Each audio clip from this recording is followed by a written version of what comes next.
warahmatullahi wabarakatuh. Oke, kali ini saya Alfikri akan menjelaskan tentang konflik dan proses politik.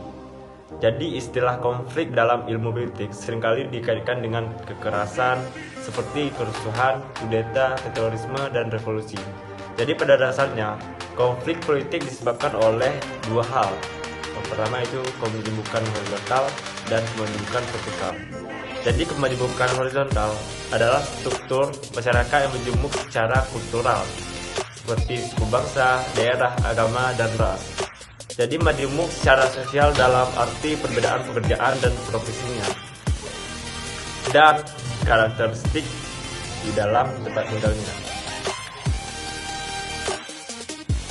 Kemajemukan horizontal kultural dapat menimbulkan konflik karena masing-masing unsur kultural itu berupaya mempertahankan identitas dan karakteristik budayanya dari ancaman kultur lain. Selanjutnya, kemajemukan vertikal ialah struktur masyarakat yang berbeda menurut pemilik kekayaan, pengetahuan, dan kekuasaan. Jadi kemajemukan vertikal dapat menimbulkan konflik karena sebagian besar masyarakat yang tidak memiliki atau hanya memiliki sedikit kekayaan, pengetahuan, dan kekuasaan akan memiliki kepentingan yang bertentangan dengan kelompok kecil masyarakat yang mendominasi ketiga sumber pengaruh tersebut. Hal ini dapat disimpulkan bahwa konflik terjadi apabila terdapat benturan kepentingan antar pihak. Konflik politik dikelompokkan menjadi dua tipe, yaitu konflik positif dan konflik negatif.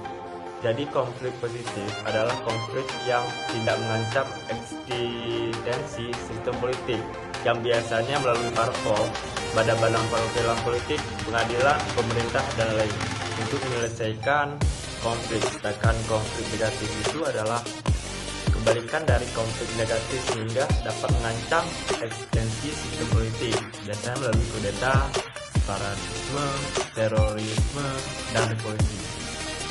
Jadi konflik juga memiliki struktur, ada dua struktur konfliknya. Yang pertama konflik menang kalah, yang dimana memiliki ciri tidak ada kerjasama, pihak yang menang akan mendapatkan semuanya, sedangkan yang kalah akan kehilangan semuanya, seperti harga diri, kepercayaan, hidup mati, dan jabatan pemerintah.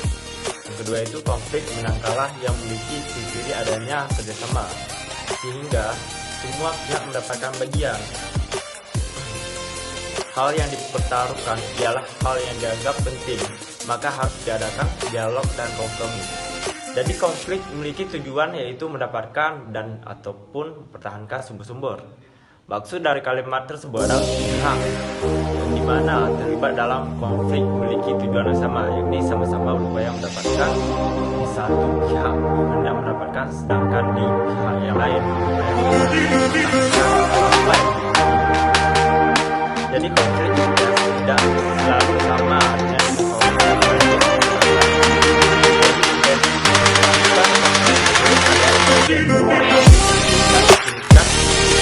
yang terlibatkan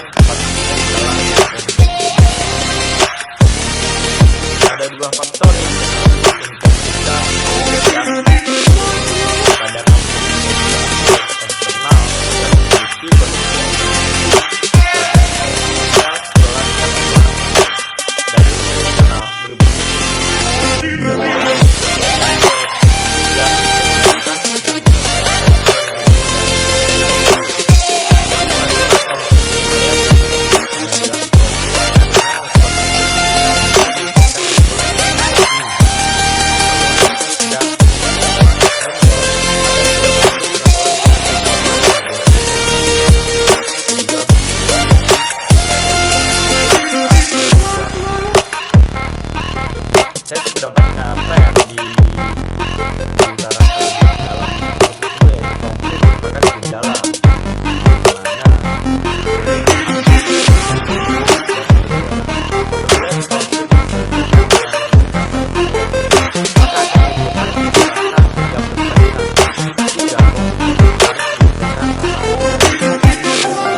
kemudian pemerintah melaksanakan keputusan yang diambil dari tuntutan yang diterimanya ataupun seluruhnya dalam kenyataan politik. Akan tetapi, kadangkala suatu keputusan yang diambil dan dilaksanakan pemerintah tidak mampu menyelesaikan konflik dengan tuntas karena sebagian pihak kurang puas. Sementara itu, suatu keputusan pemerintah berhasil menimbulkan peningkatan dan perubahan sosial, ekonomi, dan politik ke arah yang positif, maka akan menimbulkan konflik-konflik baru ataupun adanya feedback. Hanya ini yang dapat saya sampaikan dari materi saya. Bila ada kekurangan, mohon dimaafkan. Semoga bermanfaat bagi teman-teman lainnya. Terima kasih. Wassalamualaikum warahmatullahi wabarakatuh.